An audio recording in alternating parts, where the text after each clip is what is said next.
Jared Kushner and Benjamin Netanyahu spent time together in Tel Aviv. What do you think they were talking about? Well, the only thing we heard was a statement. I don't know if it's true. They agreed on continued Israeli strikes in Gaza. Again, this was just a report of their meeting. Heaven only knows. Kushner is obviously not someone that should be involved in any way in settling the issues in Palestine and Israel, or in the Middle East, or in Ukraine, or anywhere else. This is just shambolic that he is involved in these discussions at all. We are in the most profound amateur hour in our country's history. The American people know it, and the consequences are serious and obvious from the amateurism that we have. Here's an example of the Netanyahu government. Itamar Ben-Gvir, whom you and I have criticized in the past, he holds a position in the Netanyahu cabinet roughly comparable to the director of the FBI in the United States. Here's what he said over the weekend. Chance cut number 8. That's no secret. I disagreed with the prime minister. I think we need to carry out targeted killings in Gaza every night. Take out 30 or 40, not just those who pose an immediate threat to you. There are people there who shouldn't be alive. They shouldn't be living. They are not. What kind of a criminal gang masquerading as a government can get away with this? Well, this is a genocide has been underway now since 2023. It is not a hidden genocide. The intent on mass killing, calling human beings animals, saying that there are no innocent people in Gaza, declaring that Gaza should not exist at all, that it should be wiped from the map. These are the ongoing statements of the government of Israel. The American people are in revulsion against this. Of course, Trump continues to back all of this, but what we see in primary election after primary election in recent weeks is that candidates that support Israel in what it's doing are being defeated because the American people are not murderous. They are not fascists. They are not despots. They are not out to wipe other people off the map. Maybe our government is in part, but not the American people. So what we hear from Ben-Gvir or Netanyahu himself or Smotrich or others is utterly repulsive, utterly illegal. The Israeli government has made Israel completely a rogue nation, and it has one backer only in the world, and that is the U.S. government, not the American people, but the U.S. government. And this is a tragedy for first the Palestinians, second for the world, third for Israel itself, which is destroying itself and its place in the world. And it's a disaster for the American people, who understand every day more and more that their government itself is outside of any of the boundaries of public opinion or decency or international law. The U.S. government operates itself without the mandate of the American people. And there is legislation that Congress is about to pass, which would merge the military and intelligence community of this criminal government with that of the United States in a mandatory merger. It is shocking beyond belief. All one can say again and again is that the United States government, which is really the military, industrial, digital complex, it's the complex of Wall Street, Silicon Valley and big oil and the politicians that they fund. This is a group of narrow, wealthy interests that are pro-war, pro-destruction, pro-mass murder, and against the interests of the American people, who are completely disgusted by all of this, but also know that they bear the costs of all of this. And I think it's worth pointing out that in the Reuters poll that was just released today, Trump's approval rating is at 33%. His disapproval rating is at 64%, essentially twice the approval rating is his disapproval rating. This man does not represent the American people, who are decent. He does not represent the interests of the American people. He is wrecking the economy for the vast majority of Americans. But we are in the hands of a few billionaires in Silicon Valley or in Wall Street or in big oil that push these wars, despite the catastrophic effects that they have for all of the rest of America and, in fact, for the rest of the world. But Israel has lost all support in the United States. The war in Iran is profoundly opposed by the American people. None of this matters right now because our government rules by decree, or our president rules by decree, and this is our grim reality. Maybe the elections in November should change things. We need a Congress that will oppose this lawlessness and recklessness and corrupt catering to very narrow interests. So this is a first hope. But in general, the American political system does not represent the interests or the opinions of the American people. You and a colleague, a professor of pharmacology at Columbia University, where you are a professor of economics, recently published an open letter to Dr. Anthony Fauci. In a nutshell, what did you say to this man? Well, we recounted how private he has heard for 6 years that this virus may well have come out of a laboratory based on research that Fauci and the US government funded.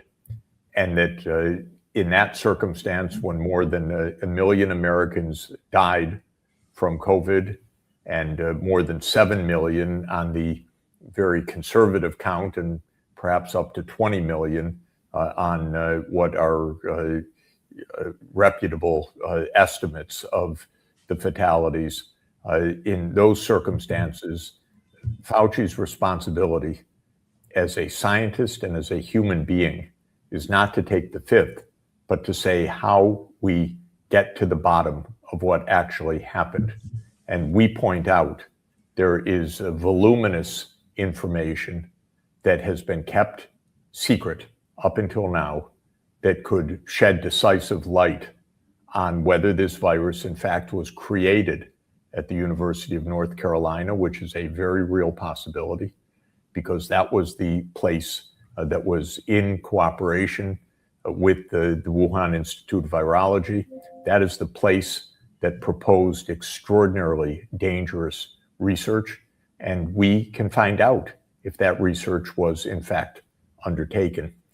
There's an article today in the New York Times by Dr. Alina Chan, who is an expert in these matters as well. She has a chart showing that the American intelligence community thinks that this virus came out of a lab. That is pretty dramatic. The FBI and the CIA and many other scientific institutions now hold that as the most likely view.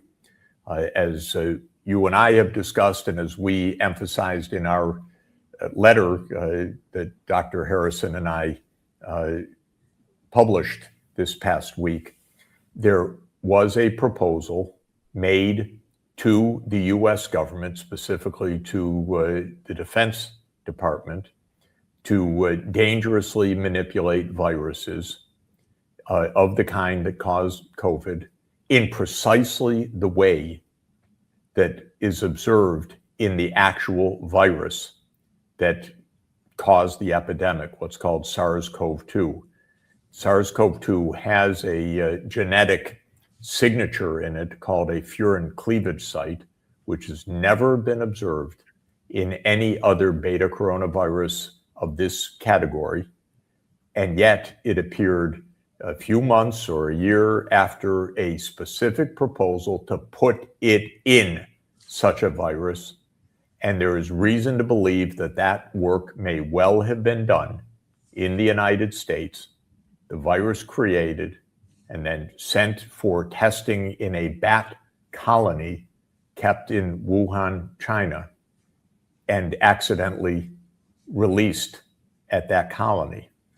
The point that I have been making for at least 5 years, and that Professor Harrison and I made in an article published in the Proceedings of the National Academies of Science, PNAS, in 2022, is that the evidence that can ascertain whether this virus was made in American laboratories can be found in the United States by reviewing the laboratory notes, the emails, the other electronic communication of a few specific laboratories which had declared their intention to work in this very, very dangerous way.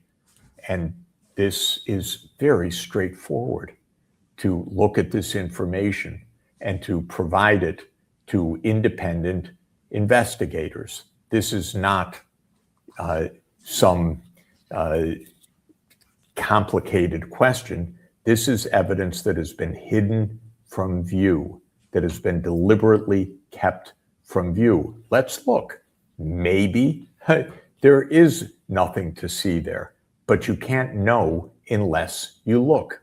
And that's the point that we made. And what Fauci should have done, what he should have done for years, what he should have done from February 1st, 2020, is to say, we need to get to the bottom of this. Did this accidentally arise from research that we supported? Dangerous research that was opposed by much of the scientific community in the United States. And all we have been told is, no, it didn't get done. Well, let's see. Let's check the lab books. Let's understand what actually happened. It's not so hard. And why is it that our intelligence community now believes that this is the most likely explanation, that it came out of a laboratory? Whose laboratory? How? Well, again, this isn't just a mystery that can't be examined. This is rather straightforward to examine all of the activities, the laboratory procedures of the few specific laboratories that are involved in this issue and that were the proponents of a research program that described, at least potentially, how that exact virus could have arisen. So it's not hard to do this. And after 6 years of saying this, by the way, you wonder, why aren't they looking? Why have they hidden all of this from view?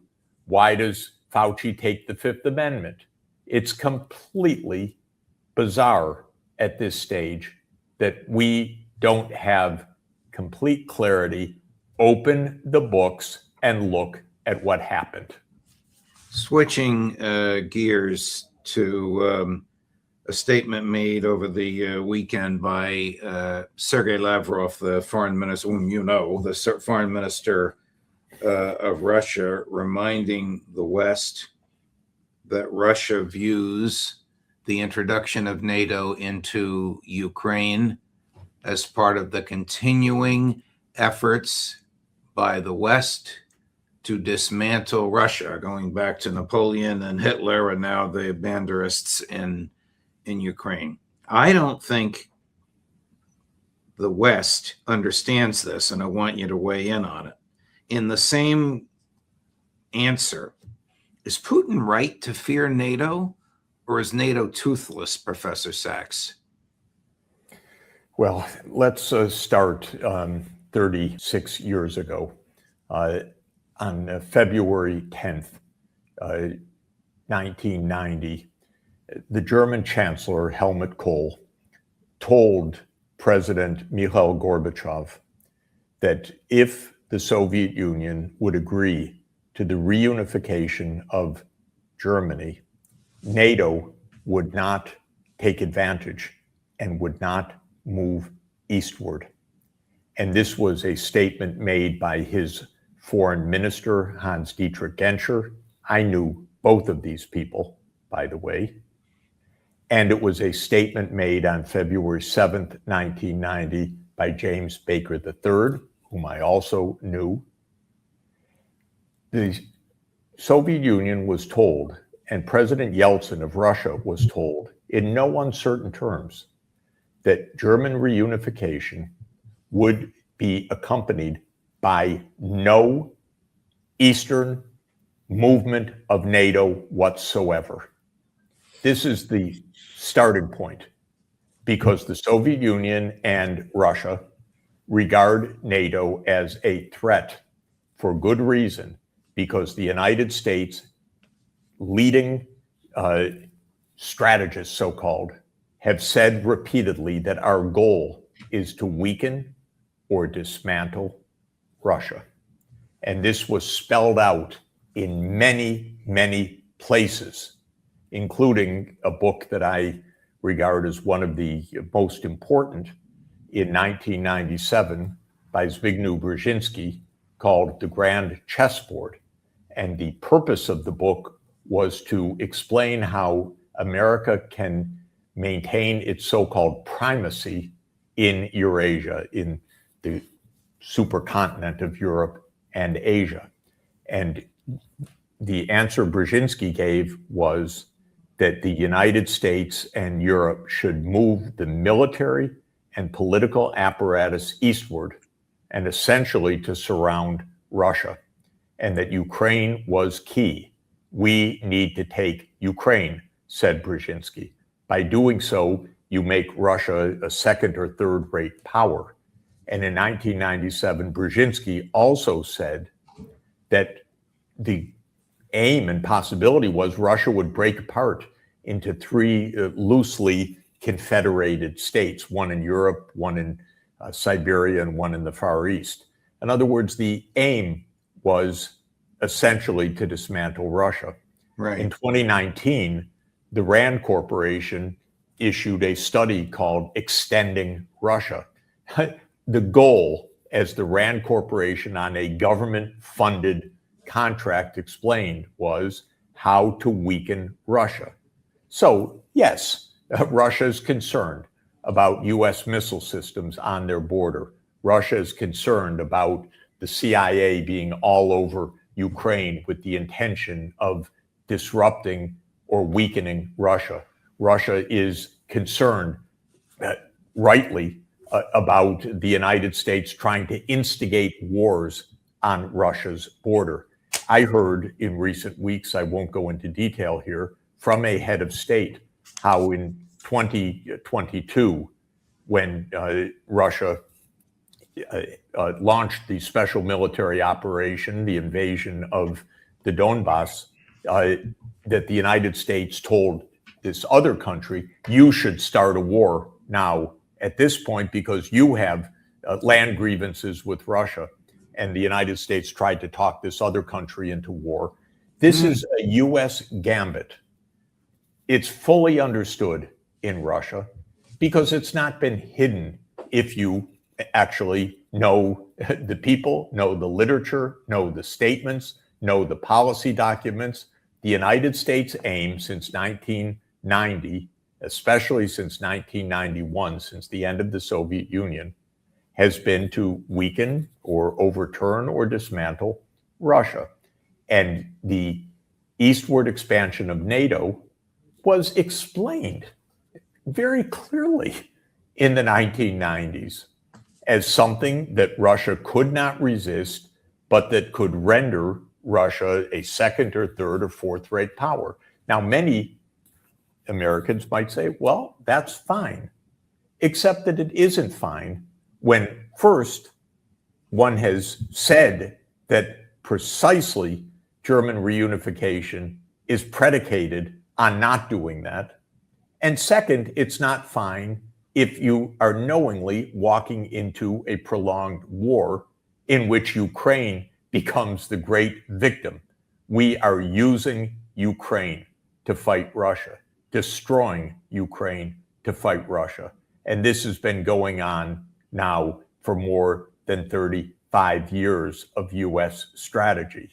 And I have said this repeatedly to the Ukrainians themselves. They are being used, abused, and destroyed. Zbigniew Brzezinski, by the way, whom I also knew personally and rather liked as an individual, though I found the 1997 book to be absolutely shocking. But he actually introduces a term in his 1997 book, geopolitical pivot.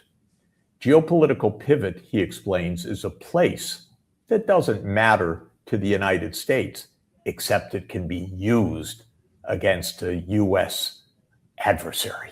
Ukraine, he labels a geographical pivot. In other words, use Ukraine as a lever to weaken Russia. Ukrainians die? Not our business, not our politics. This is the point. This is very well understood in Russia because it's not a secret. You just have to look. Our newspapers don't get it. The New York Times is like sucking your thumb. It doesn't want to look at anything that goes beneath the superficial statements. But all of this is clearly understandable, explicit, and now more than 35 years in operation. And until today, it's in operation because the United States is still supporting Ukraine to kill itself in this war against Russia with the US intention to weaken or harm Russia. All of it has boomeranged. It's been utterly destructive of Ukraine. It has weakened the United States. It has cost us in all of these wars trillions of dollars. The whole approach that Brzezinski described 29 years ago in his book of aiming for primacy in Eurasia is bleeding us dry right now with the mountain of debt that you and I have discussed many times. But the intention, absolutely clear and explicit, and more than 35 years in existence. Is there a single significant leader in the West who understands and grasps what you just told us? Oh, it's a very good question because I know personally, again, leaders who told me this explicitly when they were foreign ministers, for example, but when they become leaders of their country, completely the opposite. And there is in Europe a kind of vassal state mentality. It's shocking to me. Leaders knew about this before. Angela Merkel, who was the German chancellor in 2008, when the United States pushed NATO to commit to expand to Ukraine and to Georgia, knew that this was tantamount to leading to war with Russia, but she was too weak to resist it. She folded her hand. She wrote in her memoirs, yes, whatever explanation we give, from Putin's point of view, this is a declaration of war. She knew that. Other European leaders have known that. They have told me that. But none has articulated it. There were leaders that articulated this. Robert Fico of Slovakia, who's prime minister today, says it repeatedly. Viktor Orban, who was longtime prime minister of Hungary, said this explicitly. I spoke with many leaders this summer when I took my trip from overland from Rome to China, and I met with leaders all along the way. They know it. But you know what? They don't want hissy fits by Donald Trump. They don't want tariffs suddenly imposed on them. They don't want sanctions suddenly imposed on them. If you go against the United States right now, we have such thugs in office. These people are thugs. They start law proceedings against the families of the leader of Spain, for example, when he objected to the war in Iran. So people do want to keep their heads down. Right. Professor, so much. Boy, we've been all over the place, from Tel Aviv to Anthony Fauci to a thumbnail but brilliant history of how the Ukrainian war came about. I would just say, by the way, that just to conclude, the American people are disgusted. They know that our government is behaving rationally, sensibly, safely, in the economic interests of the American people, much less the world. They know it. That's what the overwhelming evidence of each of these opinion surveys is showing, including the Reuters survey today. Right.